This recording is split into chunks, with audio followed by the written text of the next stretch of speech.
si tumpang. Siap 7 menit pelajari Alkitab, ada topik yang sangat menarik. Apakah Yefta memenuhi nazarnya? Kita berdoa dulu. Tuhan Yesus, pimpin kami agar kami dapat memahami firman-Mu dan melakukannya. Amin. Bahasan ini terambil dari Hakim-Hakim 11 ayat 29 sampai ayat yang ke-40. Saya hanya membacakan beberapa ayat saja.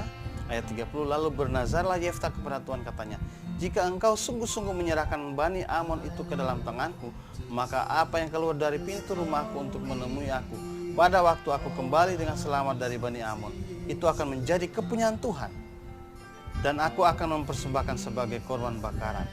Dan kemudian Yefta menang. Begitu dia pulang, yang menyambut dia pertama kali adalah anak gadisnya yang tunggal itu. Dia bilang, aduh, aku sedih sekali, hatiku hancur lulu, karena aku sudah bernasar pada Tuhan untuk mempersembahkan siapa yang keluar pertama kali, dan ternyata engkau anakku. Anaknya bilang, Bapak, lakukanlah saja apa yang sudah Bapak nazarkan, tapi izinkan saya 2 bulan untuk saya pergi ke gunung bersama-sama dengan teman-teman saya untuk menangisi kegadisan saya. Kemudian dia pergi, ayahnya izinkan. Begitu dia pulang, kemudian ayat yang ke-40, ayat yang ke-39, setelah lewat kedua bulan itu, kembalilah ia kepada ayahnya, dan ayahnya melakukan kepadanya apa yang telah dinazarkan itu. Apakah Yefta memenuhi nazarnya? Ya, dia memenuhi. Namun ada 2 pandangan yang mengatakan perbedaan cara Yefta memenuhi nazarnya. Cara yang pertama, atau pandangan yang pertama, Yefta melakukan persis, yaitu anaknya dijadikan sebagai korban bakaran dengan beberapa alasan. Alasan yang pertama adalah bahwa apa yang sudah dijanjikan Yefta dia lakukan, walaupun itu mungkin tidak sesuai dengan kehendak Tuhan, bahwa memberikan korban bakaran itu tidak sesuai dengan ajaran Musa. Dia tetap lakukan karena memenuhi janjinya. Alasan yang kedua adalah bahwa pada masa itu orang Israel memiliki pemahaman yang sangat minim tentang firman Tuhan, karena terjadi degradasi moral, degradasi iman, kurang paham tentang ajaran Musa. Mereka melakukan sekehendak hati mereka dan dipengaruhi oleh agama-agama lain yang memberikan juga persembahan anak manusia, dan itu yang diikuti. Jadi ketika Yefta mengatakan itu, ya dia terpengaruh oleh ajaran yang lain, ajaran agama lain. Nah, itu alasannya. Yang ketiga alasannya adalah ada upacara atau perayaan menangisi atau meratapi anaknya Yefta ini oleh para gadis. Setiap tahun 4 hari mereka menangisi atau meratapi. Nah, itu alasan pandangan yang pertama.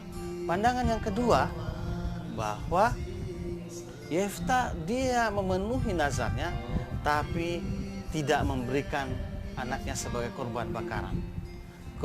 Dengan alasan korban bakaran itu hanya simbolik untuk mengatakan bahwa anaknya itu mempersembahkan hidupnya kepada Tuhan. Jadi anaknya itu menjadi pelayan Tuhan di kemah Tuhan, melayani di sana. Dia tidak menikah, hanya melayani Tuhan saja. Itu ada datanya, yaitu anaknya itu minta izin, dia mau pergi bersama teman-temannya 2 bulan untuk menangisi kegadisannya, bukan menangisi kematiannya, tapi kegadisannya. Dan dicatat dalam ayat 39, dia tidak mengenal laki-laki. Jadi masalah keperawanan yang dikorbankan. Jadi dia tidak menikah, hanya untuk melayani saja. Itu alasannya. Alasan yang kedua adalah mengorbankan manusia. Itu dalam ajaran Musa tidak boleh, itu kekejian bagi Tuhan. Ulangan 18 ayat 10 dan juga kitab Imamat tentang cara-cara memberikan korban. Pengorbanan itu hanya binatang dan roti, nggak boleh manusia. Itu kekejian bagi Tuhan. Sehingga Yefta tidak mungkin mempersembahkan korban manusia. Alasan yang ketiga adalah Yefta itu sudah tahu persis yang nanti keluar untuk menyambut dia itu adalah manusia, gak mungkin yang lain.